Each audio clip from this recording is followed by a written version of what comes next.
In the dark shadows, in the white cold, fearlessly we search for knowledge new and old. We drink the strong spirits and read the ancient tomes. The order of the Abracast. We are the brave and the bold.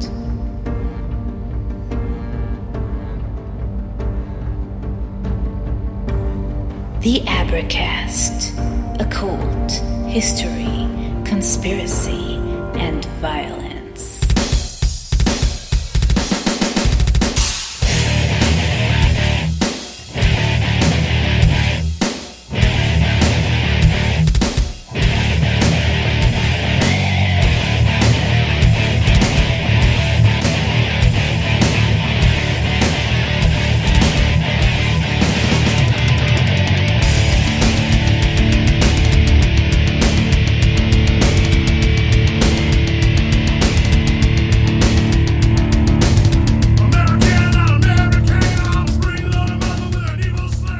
Yeah, welcome to the Abracast. This is your host, Dr. John Towers. I hope everybody had a good weekend and a happy solstice and all that other kind of stuff. So before I get started with the evening's topic, first of all, first things first, I got my vessel of the art here. It is jam-packed with the formula for mass distraction, my Jinn Jihad. You can check them out on Abracast.com, Storefront, tarot cards, graphic novels, merch, stickers, fucking fly-ass t-shirts, the whole 9 yards. So anyhow, before we get started into this, we're not going to be talking about fucking like giants and shit tonight. Okay, so my giant stories have been well documented. Again, you can hit up the website, go to the feature topic link. If you're interested in the giant stuff, the Giant of Kandahar will kind of give you my probably the best insight to my worldview on this stuff. But also there was a lot of giant stuff in the American Sermon series. You can find both of those things on the featured topic links. The Kandahar, I'm sure, has been archived by now. So you can hit subscribe star, I think it's Buck or something, to get access to everything that's been archived. I really need to fucking finish archiving stuff. Anyhow, Giant of Kandahar and the American Sermon stuff, i.e. Fawn Hoof, the Kentucky Mammoth Caves, the Lenape and the Allegheny Indian / Giant War. All that stuff can be found there. And the only reason I'm prefacing this episode with that is because the topic that we're going to get into is rife with folks talking about giants and talking about, it's always about the Earth chicks. You can find that t-shirt on the storefront, by the way. The Genesis 6 story, all that stuff gets flooded into this topic when you stray too far afield. So I wanted just to let you know we're kind of staying a little bit more grounded. And full disclosure, I live in an area of Pittsburgh. I'm overlooking what's called McKees Rocks. McKees Rocks is like a little borough or like a little neighborhood, and one of the things that's mentionable about the McKees Rocks area is the Adena people, pre-Columbian Native Americans or indigenous people, were mound builders in this area, and they built these mounds in McKees Rocks. The McKees Rocks mound is the largest prehistoric mound found in western Pennsylvania. It was 16 feet high and had a basal diameter of 85 feet. The mound was well known in the 19th century. It was located on a bluff overlooking Chartiers Creek, where Chartiers Creek enters the Ohio River and the borough of McKees Rocks. So right now I believe there's an Aldi built where this thing was. Don't quote me on that, but I think that that's where it is, or where it was. the history and became the first site excavated by the museum in 1896 under the direction of Frank M. Garadet. Only excavated one half of the McKees Rocks mound in 1896, but determined that the mound was built over time in 3 separate mound building episodes. This is a theme that we're going to hit tonight. His work was prior to the development of the local prehistoric chronology, and he can only generally describe what was found. It was also before the development of radiocarbon dating, which would have provided more precise dates for the various mound construction episodes. So this is a burial mound. The site that we're going to be talking about primarily this evening, which is the Serpent Mound in Ohio, has a couple. It's not a burial mound. The serpent part of it isn't a burial mound, but there are ancillary burial mounds around the Serpent Mound in the vicinity. In one mound specifically, there are 3 bodies that we know about that no one fucking talks about or whatever. So we're overlooking this area in my neck of the woods here, where there were this mound building culture.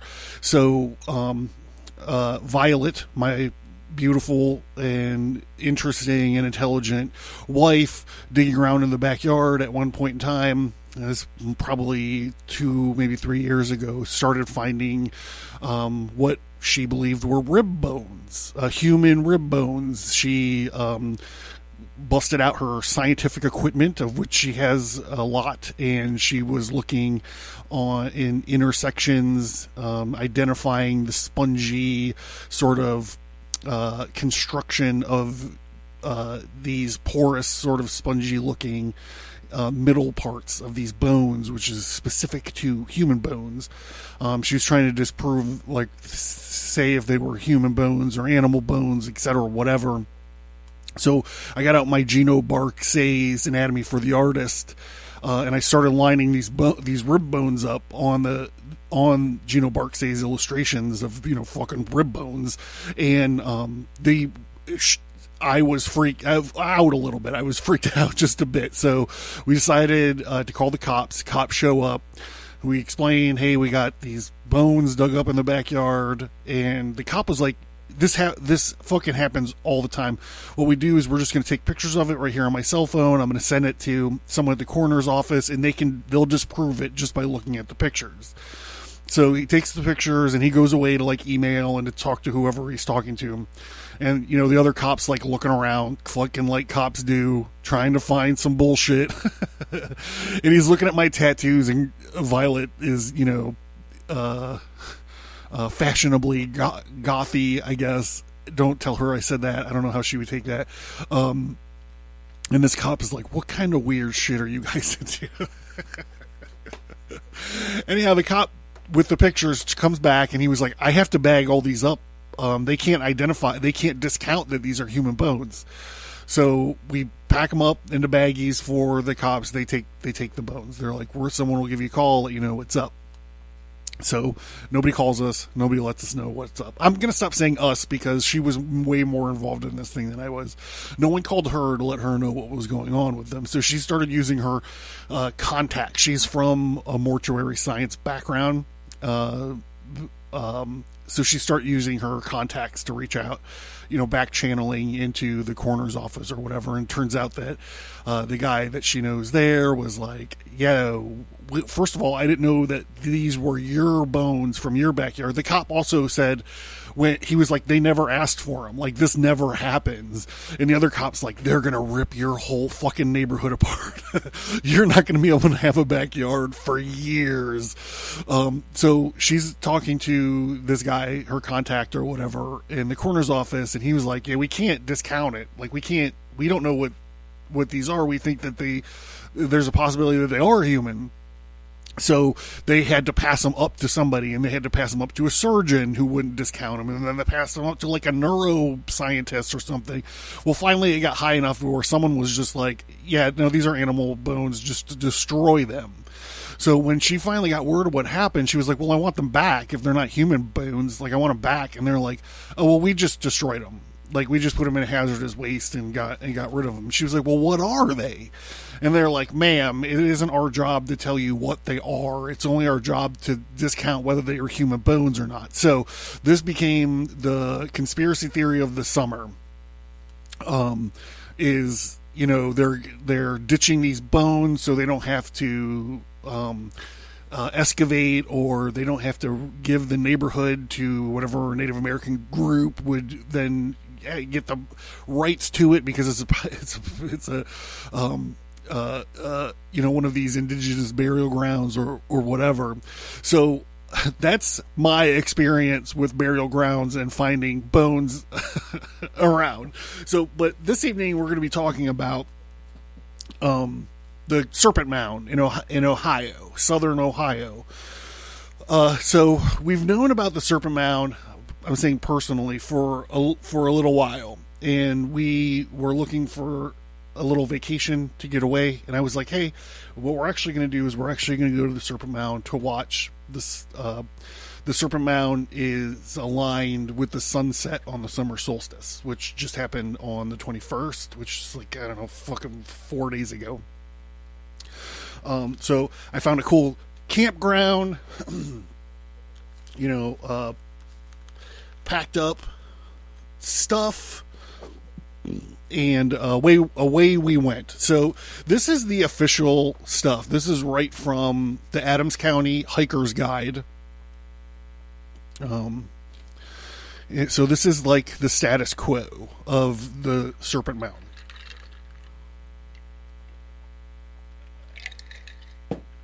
The official story, as it were.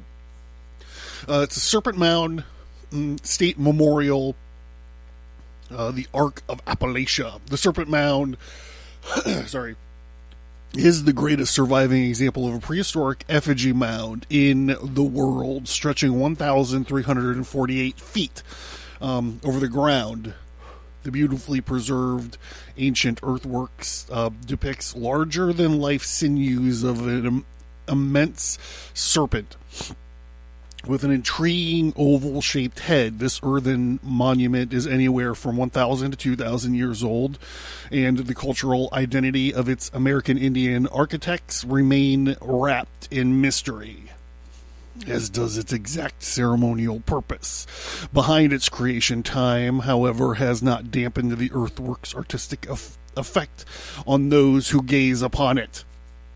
The serpent continues to elicit humility, wonder, and awe, drawing tens of thousands of visitors a year from across the country and the world.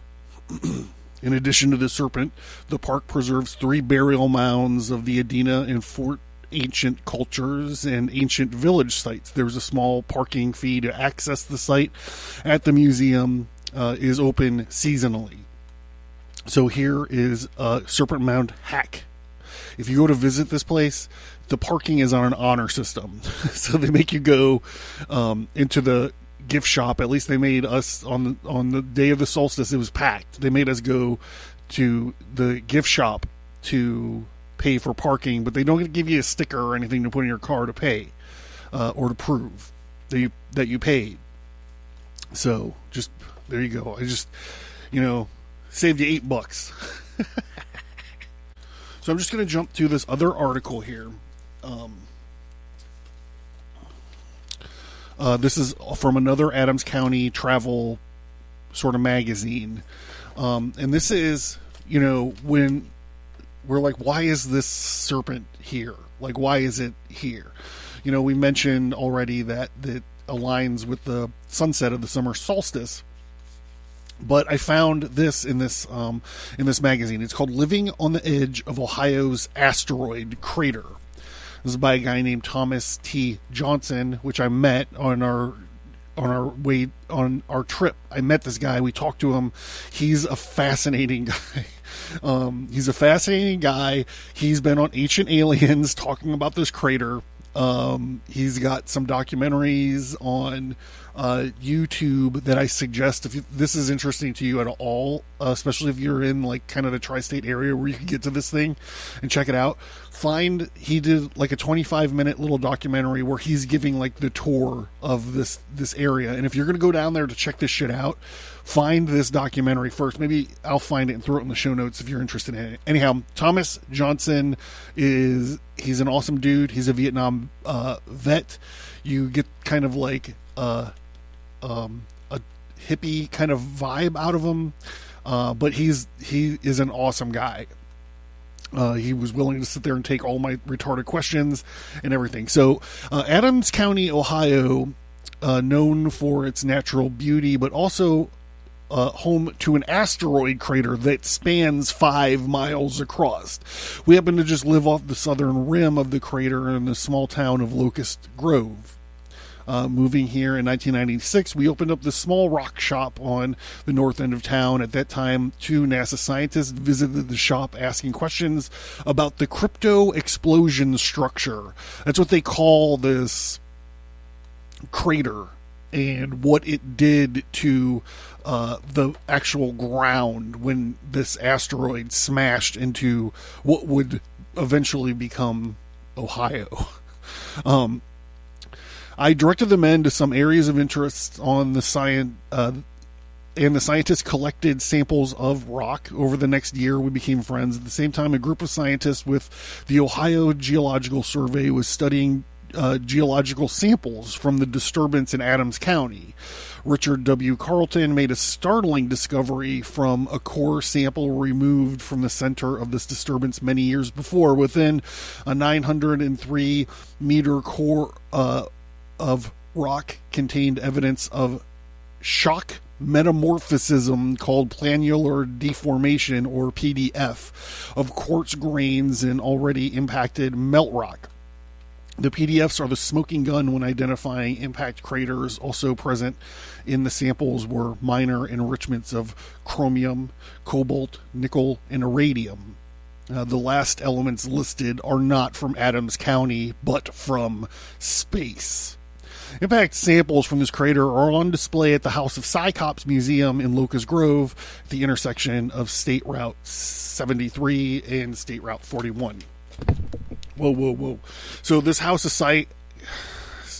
Cyclops, I'm not sure how to pronounce it, is Thomas Johnson's rock shop. It's his rock shop. And he has a museum there of trilobites.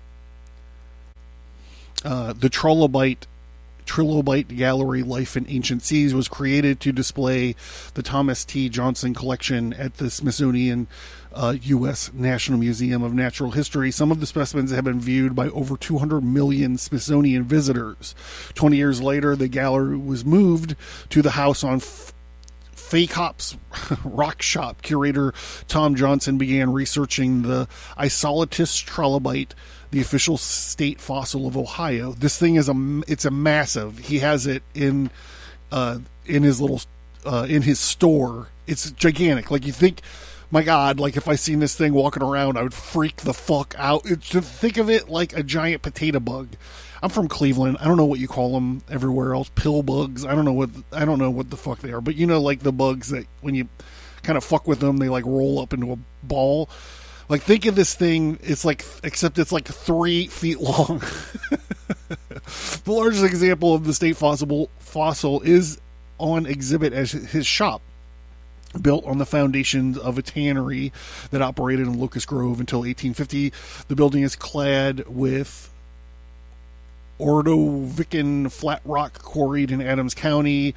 This Ordovican seabed, dating back 438 million years, attracted Johnson to Adams County because of the ancient seabed contains the finest known examples of this Isolotillus. Thomas is recognized for his achievements in 1984 by the Smithsonian and National Geographic. He's written 3 books and lectured on the subject of trilobites.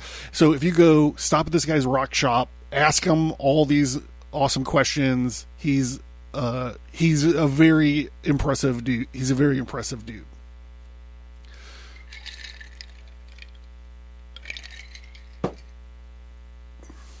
All right, so when you get to the Serpent Mound and you walk up and you like run right into this thing, and it's this giant serpent. It's kind of like a shape of a river, you know, it like undulates. It's got a twirl in its tail, and it goes up, and it has its mouth is wide open, and it's kind of got these two dots on either side of its jaws.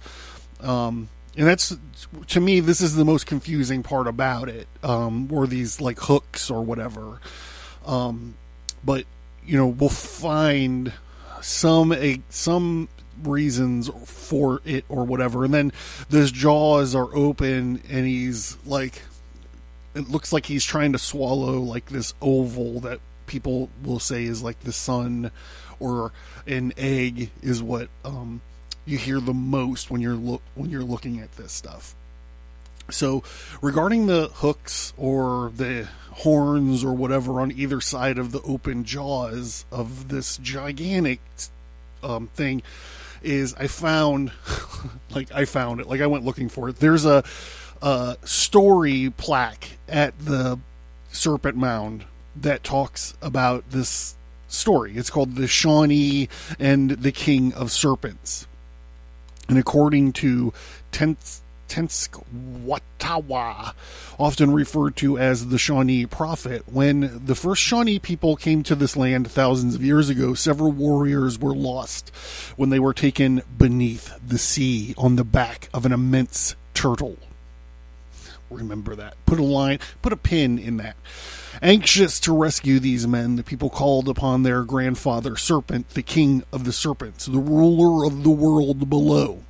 And they fasted, and they sang, and they prayed for several days and nights. And one morning they awoke to find a giant creature with the body of a serpent and the head and horns and neck of a large buck, laying dead and bleeding on the shore.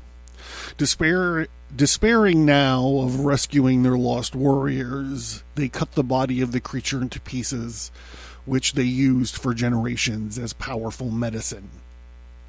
So when you're confronted with the idea of these hooks or these horns, you know, on either side of the jaws of this thing, you know, that's one thing that I was like, okay, well, maybe this, you know, could be like an aspect of these antlers or, you know, something. I don't know.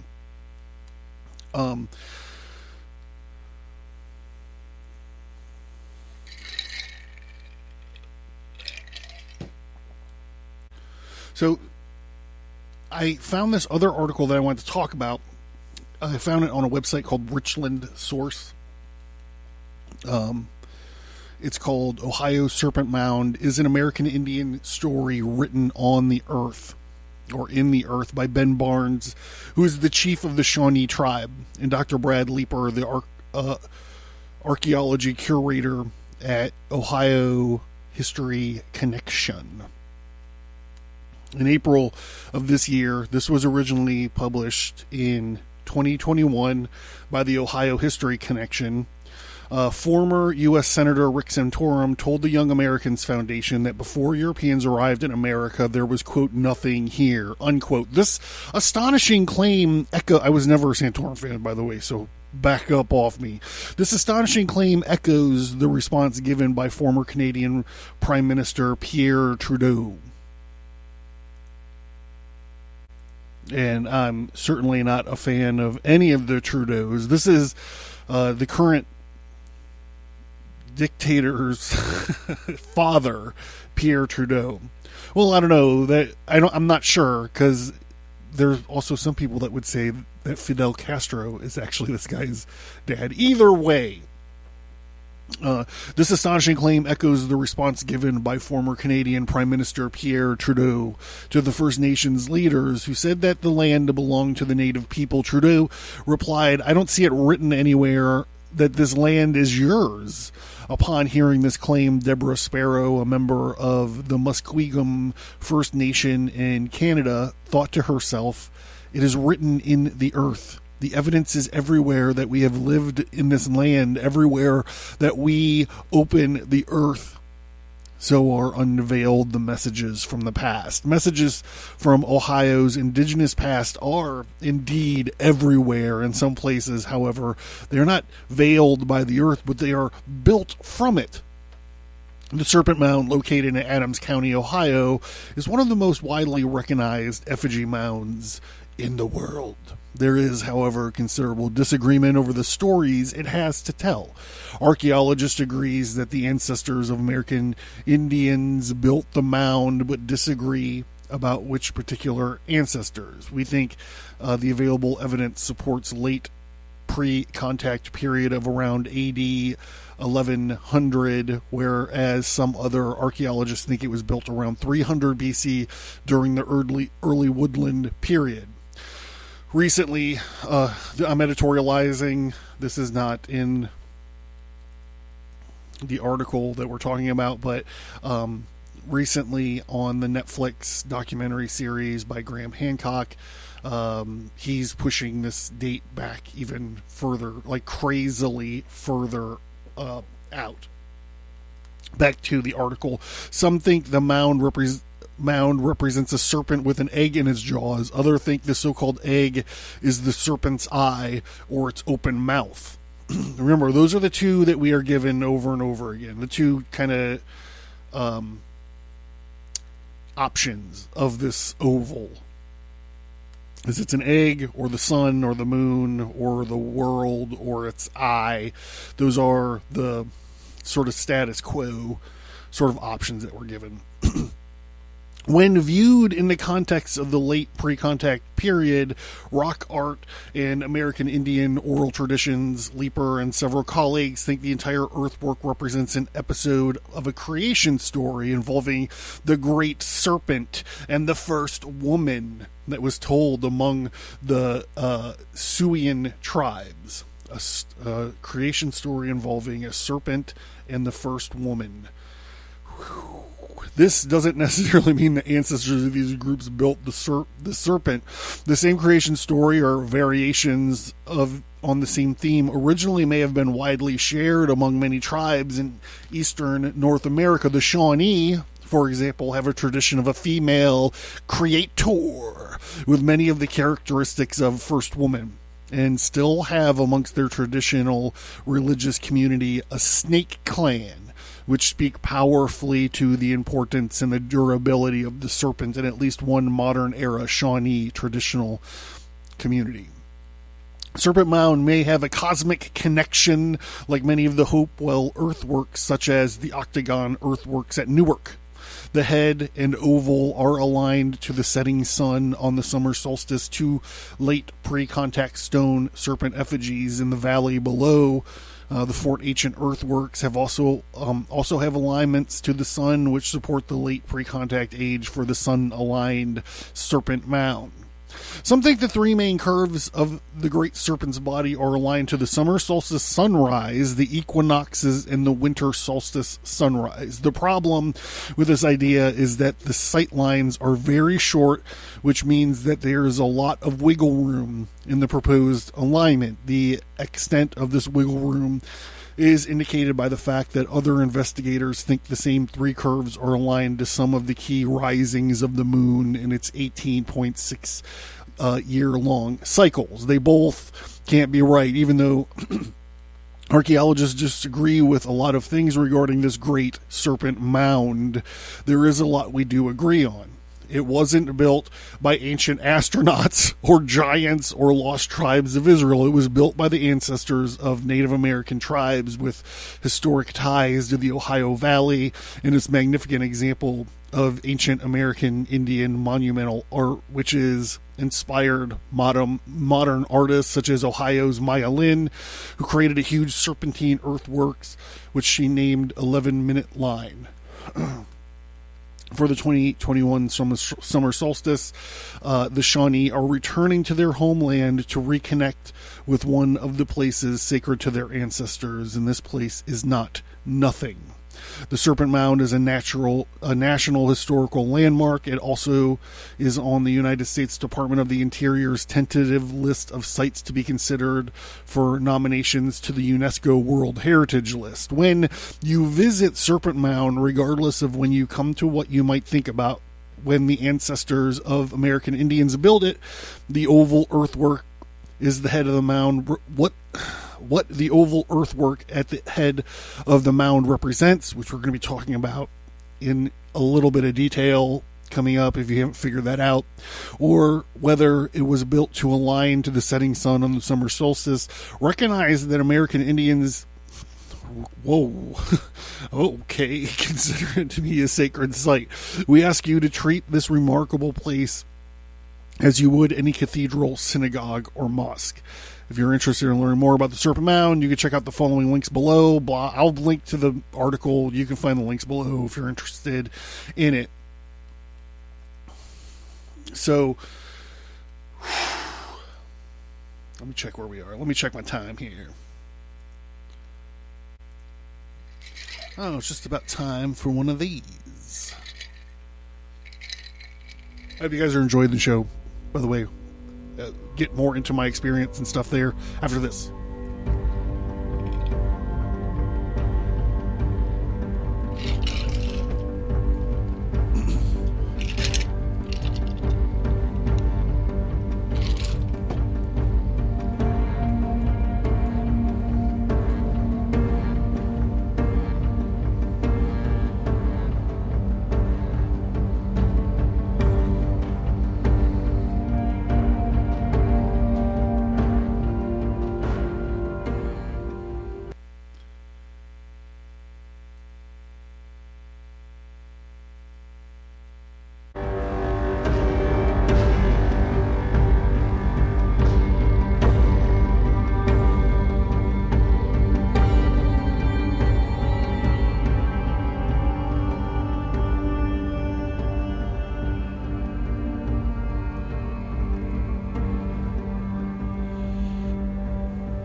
Yeah, so when you walk up to it, when you walk up to the Serpent Mound, first of all, it's incredibly, the sight line, even though it's inside this crater is like a bill, whatever. Numbers get abstract to me at some point when they get big enough. This crater's 1 billion years old, and the asteroid hit it when it was part of the ocean floor, right? Like there were, anyhow.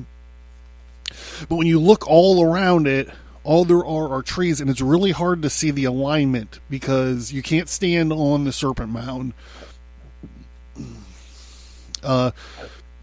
There's a tower that they erected like in the fucking early 1900s to where you could stand on it, like to see the whole thing, and I think to see the alignment, but it's all rusted out and closed.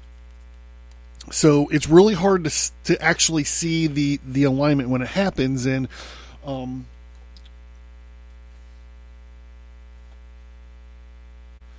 that's when I was talking to Mr. Johnson about the alignment and about the Serpent Mound. That was one of the things I kind of said. I was like, as far as looking at the alignment, it was a little on the underwhelming side because you can't see it.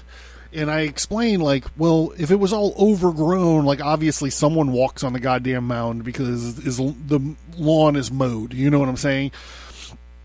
But I was like, if it was overgrown, like I can't imagine just walking up, you know, on it and actually seeing it. Well, obviously someone did. And I was like, but how did they recognize like this alignment and stuff because of all these trees? And he produced this photo for me, and he was like, well, this is what it looked like when they first found it, and all the trees were fucking gone. So I'm sure that I've talked he was actually on the show at one point in time. We were microdosing LSD once on the show. What did we talk about? Burning Man. I was asking about, we were talking about his Burning Man experience. Anyhow, I had a neighbor at one point in time who was a crazy leftist, like statist bootlicking liberal. And he would talk about, like, he would go camping in other countries and stuff, and he would come back and he would go, yeah, I had to really apologize, for America. And I'm like, what are you talking about? Why? And he's like, well, look at all the things we've done to fuck this world up, like deforestation. Like, America, first of all, America's not the only people that are chopping down trees. But anyhow, I would tell him, like, pull out your phone and just Google search. I can't even remember what I used to have him Google search about when the most trees on the planet. And it's like, it's right now. There's more trees on the planet right now than there's ever been, because of how we steward the forest. Like, we cut firewalls. Everyone's like, what does the firewall in my computer have to do with the forest? Anyhow, we cut firewalls into the tree, so if there is forest fire, it's harder for it to jump from one area to another area, blah, blah, blah, blah, blah. Anyhow, Mr. Johnson's showing me this picture. It's a beautiful picture, and there's fucking no trees anywhere. And he was like, this wasn't really deforestation or whatever. Like, the Native Americans didn't do this. He was talking about what had happened is they would take these trees and smelt them to make charcoal. And so it was a lot easier to see, like, this alignment and stuff back then when there was, like, no trees. Maybe I'll take a picture of this picture and put it on my Instagram. Also, I also meant to say that if you guys wanted to see the rib pictures bumped up against the Gino Barksay illustration from earlier in the episode, if you go back far enough in my Instagram, you can find that too, if you're interested in it. So, so it's easy to kind of look at it now and be like, what the fuck? But back then it was like, it was all different. And I was talking to him about, the egg and the hooks and all this other kind of stuff. And he was like, oh, actually, and I actually asked him, is the Serpent Mound here because of the asteroid impact? Because we get into the stories of this asteroid impact and what it does to like the magnetic field of the area. There's stories of batteries running out, car doors locking automatically, cars running out of, like, their batteries draining because of what the iridium and the chromium and all this stuff that the asteroid brought with it does, because it's impacted like miles and miles underneath our current ground. And the ground that we're touching is way younger than, like, the sides of these mountains geographically, or geomagnetically or whatever. It's sort of impossible unless you're standing in the middle of a giant fucking asteroid crater, because it pushed all the older stuff out and exposed the newer stuff that you're standing on. So it causes all kinds of things. He posits in this documentary that I was talking about earlier that it screws around with the weather patterns. It'll rain more on one side of this crater than it will on the other side of this crater.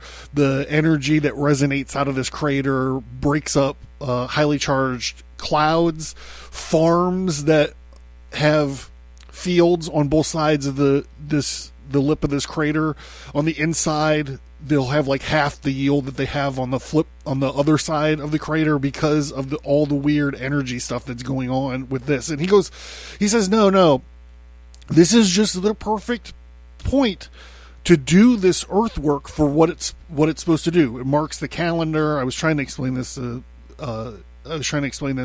That it marks, these people are growing food, so they have to look at a calendar. And this is before fucking calendars were a thing. Like, this is what they did. So they observed this thing for generations.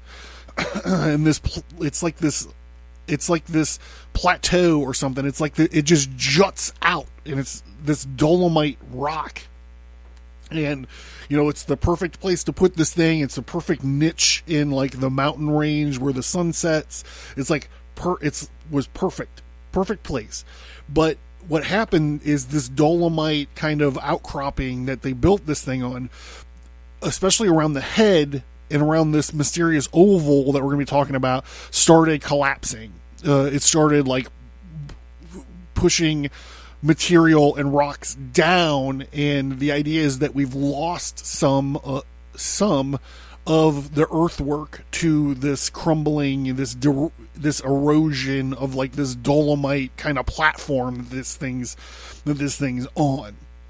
And I think that is what is going, when you take that into account, and also what we're about to talk about right now is kind of what will solve this oval, sun, egg, moon, open mouth kind of debate, and it'll tell us what the other part of this earthwork probably is, or originally was. So we're going to get into it like right now. I know it's been a lot of build up. We're probably going to go a little bit long this evening, but hang in tight with me and we'll get there. All right, so I'm going to jump websites here to this website called, I don't know, what is it called? What am I missing? Four Direction Poetry. Anyhow, it's called The Spiritual Message of the Serpent Mound in Ohio by Monette Bibau Reinhardt, historian and archivist. Lovely visions of past cultures still dot the American landscape in the form of effigy mounds. One is the Serpent Mound in Ohio. For over a century, interested people have speculated on who built it and why. This effigy mound is 1,348 feet long and 3 feet high, but its age is hard to determine. The real question is, what is it? Yes, it appears to be a snake, but its head disjointed. Is it trying to swallow a bird's egg? And look, it has a bow tie that's the bow tie, I guess, is the dots that I've been perplexing about. What kind of snake has this bow tie? And I'm going to try to answer these questions using CAMD, C-A-M-D. It's the Copper Artifact Master Database. Is a compilation of pre-contact copper artifacts that I have identified in various sources from Canada through South America. The storage and on display by both museums and collectors. Both have more than 350 have been contacted for this research, and the compilation is now at 66,068 pieces. I think this is 2018 data. The database also uses print sources and eye-catching duplicates. The CAMD gives us a better picture of what pre-contact metal industry was like in the Americas, because we have more access to what was found in a single location, but can figure out how far certain types have traveled. The possible builders of the Serpent Mound that have been considered to include the Adena people, the Hopewell people, the post-Hopewell effigy mound builders, the Mississippian and Southern ceremonial complexes, or the SECC. Brad Leeper, which he co-authored one of the articles that we talked about previously. An Ohio archaeologist cites 2 radiocarbon dates to report that it was built either by the Adean or Hopewell or the Fort Ancient Mississippian people.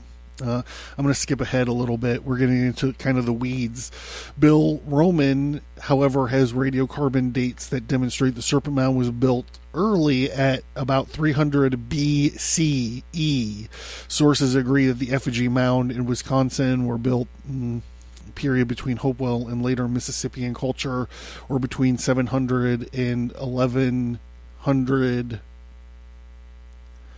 CE. Bob Bringham's Spirits of the Earth. The effigy mounds in Iowa were created. Like I said, I'm going to skip through some of this. Blah, blah, blah, blah, blah, blah. After doing a survey on the snake and the bird iconography in copper art. I need another drink. Obviously. The snake and bird iconography in copper artifacts found in the CAMD The number of snake artifacts validates the Serpent Mound to the ancient snake spirituality of the Hopewells. This mound could be a snake eating a bird's egg. It is possible that the snake, the underworld goddess spirituality, dominated here.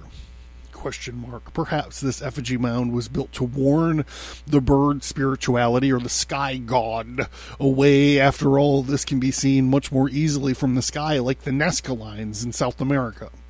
It's funny when you watch the Ancient Aliens episode about this, not that I watched the whole thing, but I found a 5-minute clip on YouTube, and they draw the line right from the spirit or the serpent mound right to the Nazca lines, like in the same fucking sentence.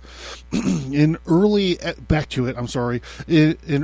ethnographic records, the surveyor asked an Indian about effigy mounds in the landscape, and the Indian, likely of the Winnebago tribe, said Ho Chunk Nation related that he had no knowledge but believed that they were built by the Manitou to indicate this particular game was plentiful in the world of spirits. The mound surveyor Stephen Taylor also noted that most had none to varying ideas what these effigies meant. We've heard about natives who pray to the animal that they had just killed so that the spirit would not be offended, so that game would remain plentiful. Are effigies like bear and goose and panther in reverence to that idea? How does that translate to a serpent mound? Did they eat snakes? Probably not. These questions demonstrate a problem with pre-contact American research. Artifacts and ruins don't come with written explanations. Never listen to anyone who says they, quote, know, unquote, because they can't. We're all guessing. The cam demonstrates with artifacts found, however, that Hopewell presence emerged at many red ochre ROC sites, which they were found all over the eastern U.S. between 1000 BCE and 400 BCE. There are many effigy mounds built near or around old red ochre sites. Cultures in this country were all evolving, communicating, and trading across time. Effigy mounds were likely territorial markers for Hopewell-related tribes and not a request for more animals. They may have identified which animals were sacred in that particular area. Antonio Waring of the Peabody Museum noted in 1968 a study of the SECC symbolism that they had 3 gods, a bird, a snake, and a cat, a jaguar or a panther. Birmingham Azlatan also related this division of upper and lower worlds in their belief system. Snake as a lower, bird as an upper, and a cat in the middle realm. This is it's sort of the age-old occultist idea, as above, so below. The old alchemical, as above, so below. The snake has as above, so below, and then you have this middle ground. So just hang in there with me. We're getting to it. The snake has generally been associated with the female. In the first underworld, the bird or the hawk was their male symbol from the upper realm. Hawk warriors became an important emblem in the Mississippian times, indicating an increased reverence to the sky gods. If women were aligned with snakes in a snake-revered society, they were likely the ones making the decisions, and they were referred to as a matriarchy. So we can see how these spiritual markers created in copper artifacts are telling us more about the people, including how they traded, and how they viewed themselves. There is a good reason to involve trade in the search for answers. People do not live in static homes or communities. We were talking hundreds of years of time during which cultural changes happened because of this movement of people in and out. And to understand the key elements in the Serpent Mound, it is important to understand how trade connections work.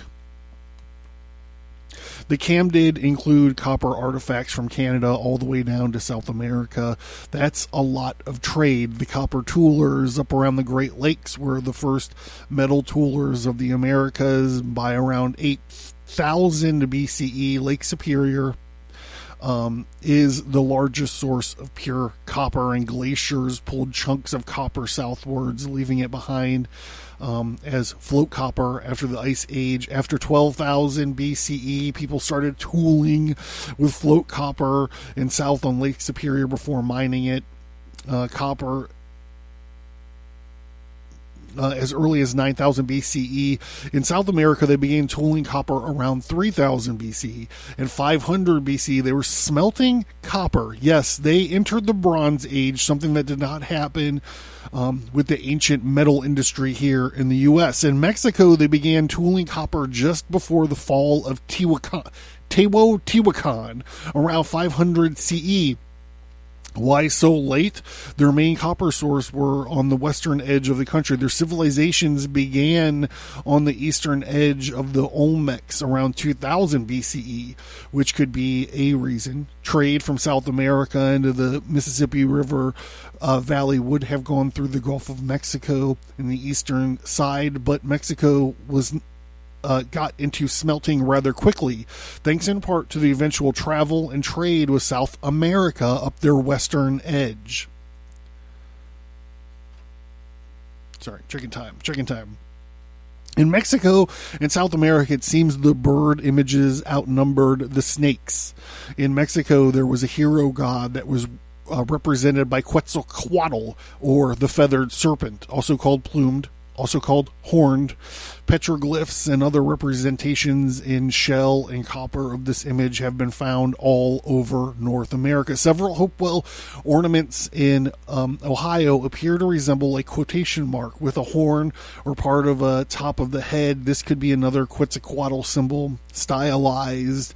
You can find these in the Harvard Peabody catalog, blah, blah, blah. Skipping ahead, many of the copper artifacts that are birds and snakes really do look like birds and snakes, but what is especially intriguing are designs that appear to be evolutionary.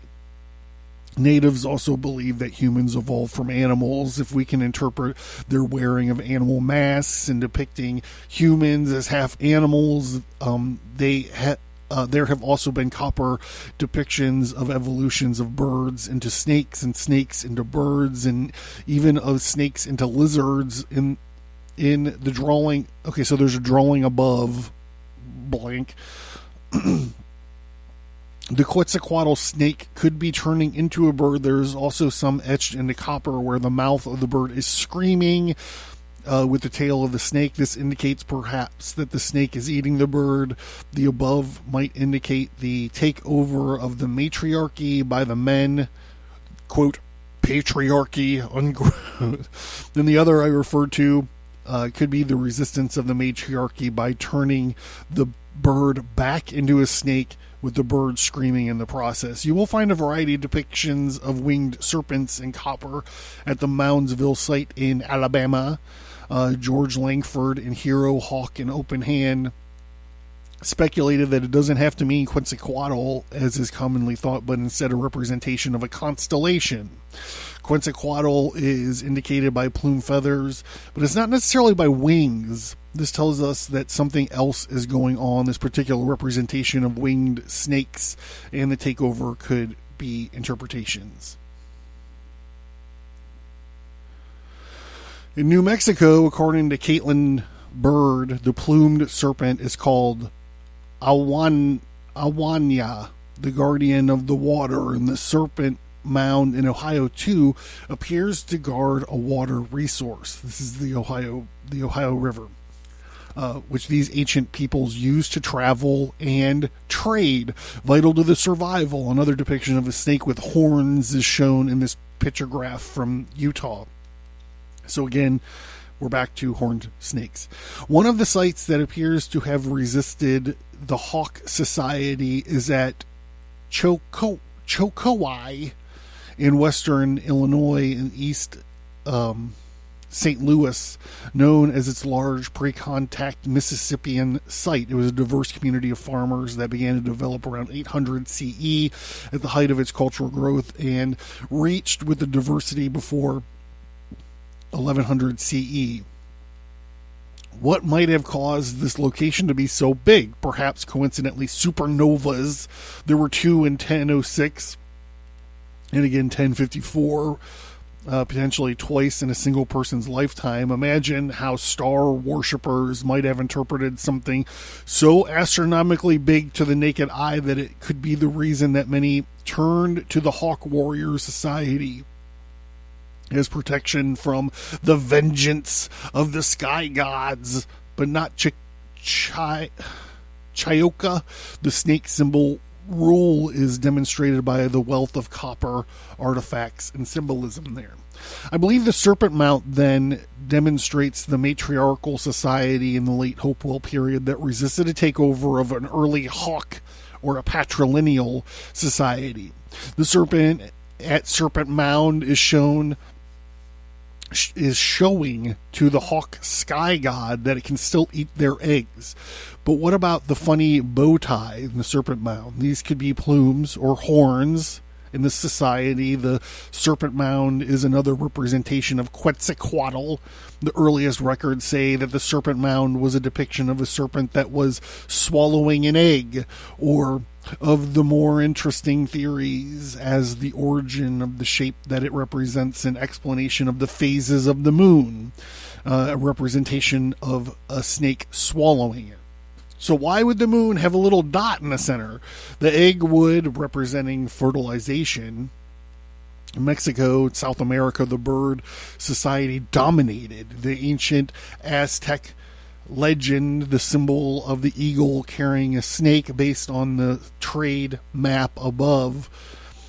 Mexico, Central America, and northern South America could have been trading with the SECC, whose territory was the southern states of the U.S., using the Mississippi River and the Gulf to trade for a trade route. These religious symbols were carried around on the trade network. I believe the Serpent Mound, we have a representation of a snake eating a bird's egg to establish the underworld god's dominance in the area. But the question is, one thought to validate Brad Leeper's belief on the post-Hopewell, it could be due in part of the second supernova.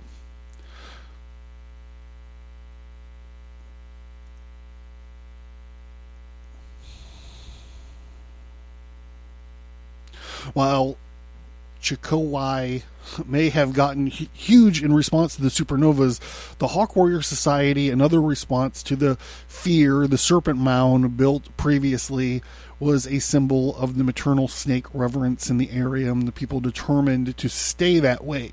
And change in spirituality does not happen overnight. But the copper artifact data found in presentations I made not long ago indicated that the effigy mounds themselves could well be dated back to the early woodland.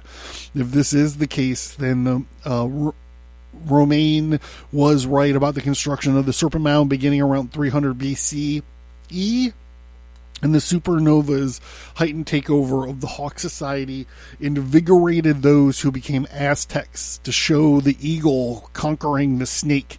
The Aztecs emerged in the distinct culture of the Valley of Mexico by 1175 CE and established Tenochtitlan on an island, now Mexico City, in 1325 CE. The research would help us find more definitive answers, but one thing is for sure: the Southeastern Ceremonial Complex, the SECC, which is situated in the southern United States, Alabama, Mississippi, Georgia, idealized the Hawk Society during Mississippian times, while those further north, such as Chickawa, Fort Ancient, and the Aztlans in Wisconsin, remained more snake-oriented, where eagle conquers snake, men control women, and this is based on copper iconography found at this time. This is a very simplistic approach to how the cammed can be used to solve pre-contact puzzles. But as I hope I demonstrate here, we can do more research with a dedicated approach. So here we go. Let's just talk for a second. Actually, I don't need to talk. I need to lube up for a minute. Hold on.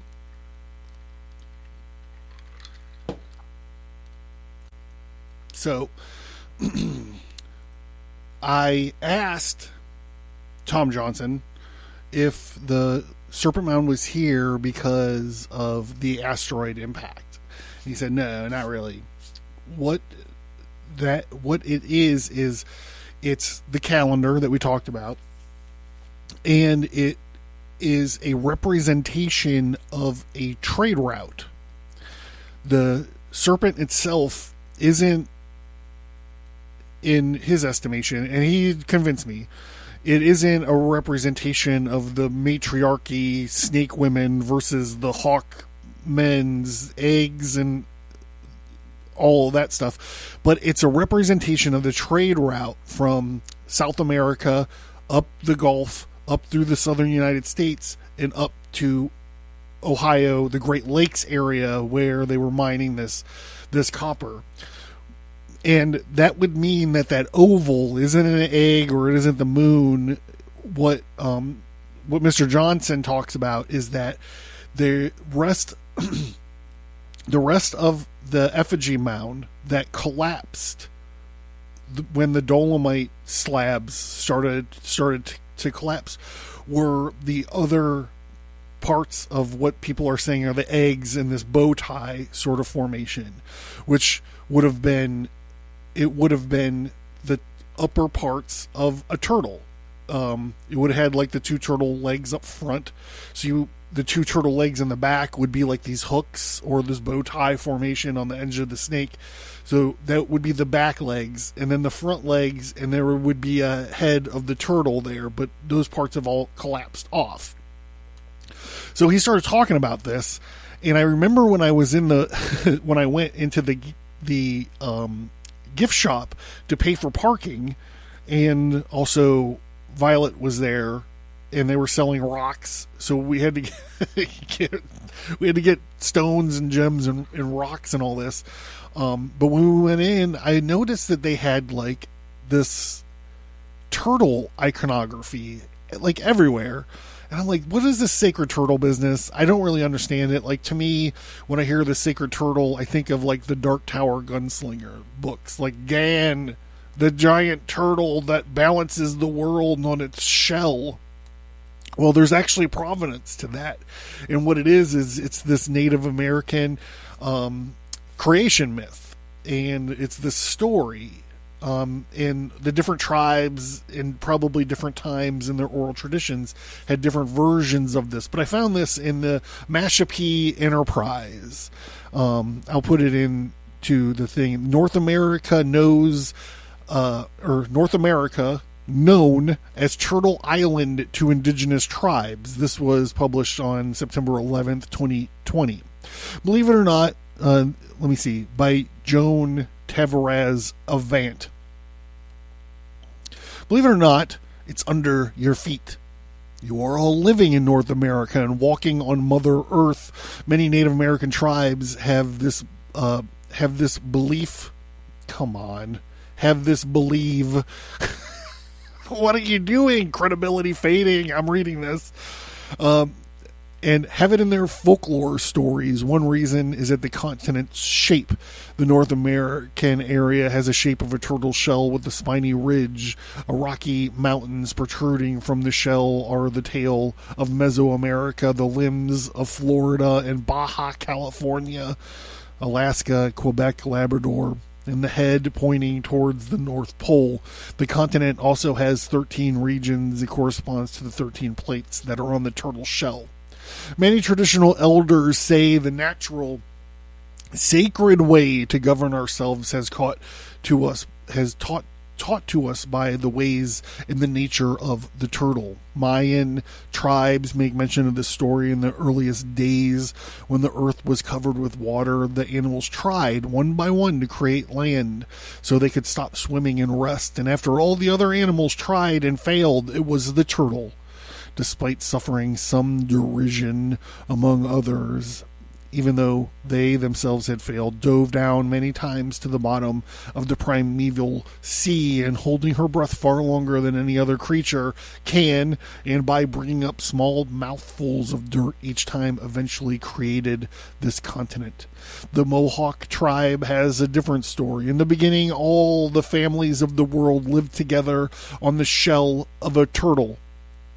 This is Turtle Island. However, as time went by, they began to argue and even fight with each other. Seeing this, the creator pulled the shells 13 sections apart, separating them by impassable, undrinkable gulfs of salt water to prevent them from continuing to bicker with each other.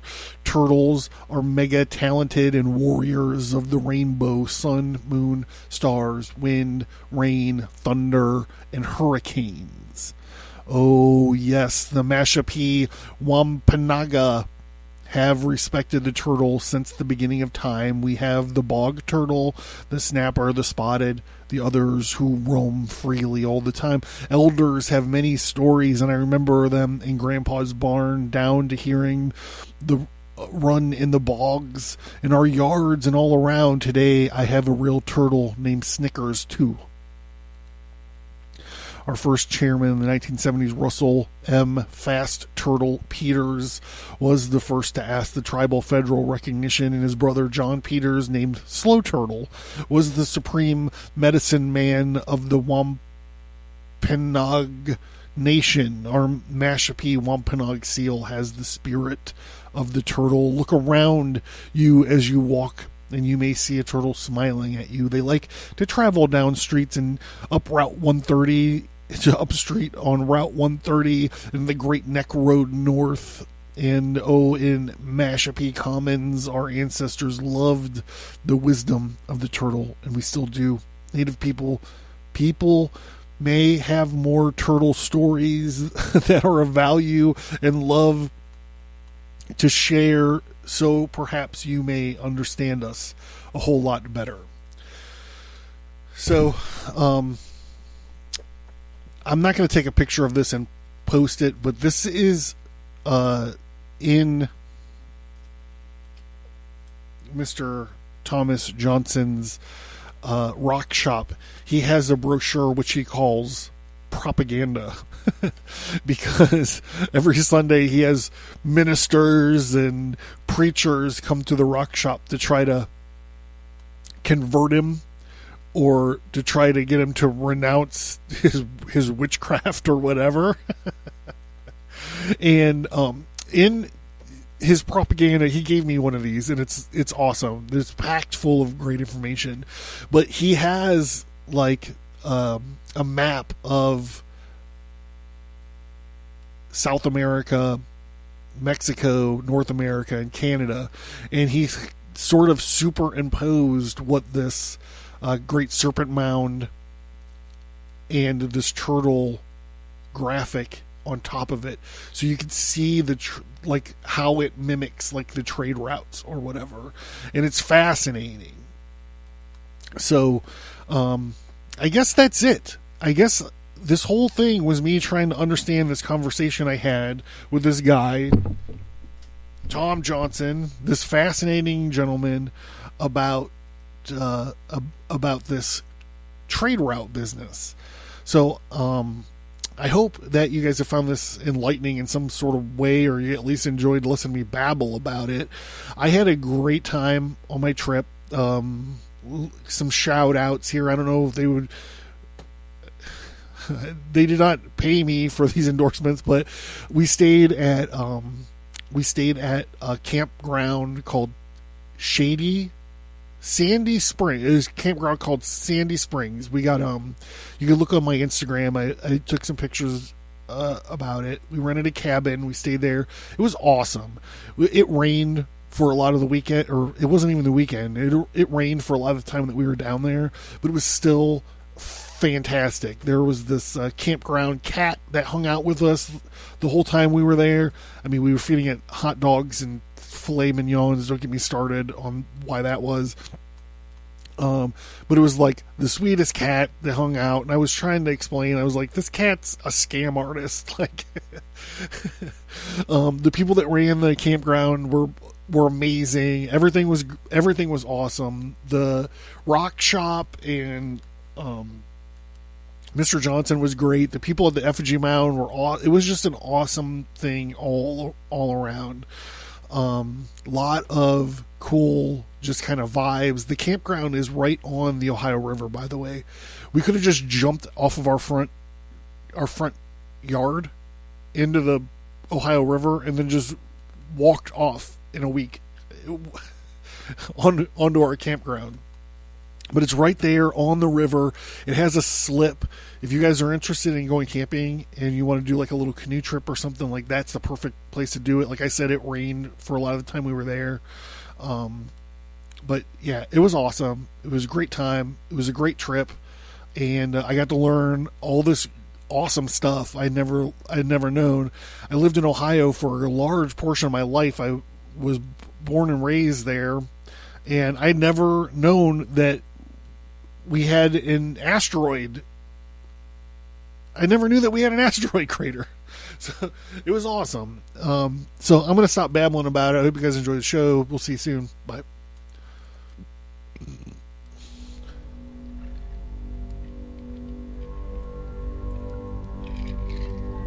Are you interested in the occult, history, conspiracy, and violence? Learn more at Abracast.com and visit the storefront for tarot cards, merch, and books.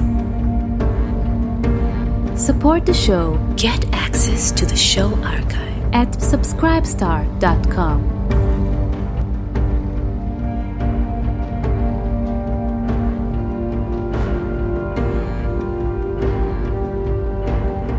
Thank you for listening to this episode. Send an email or visit us on social media to let us know what you think about this topic. And please remember to leave a 5-star rate and review.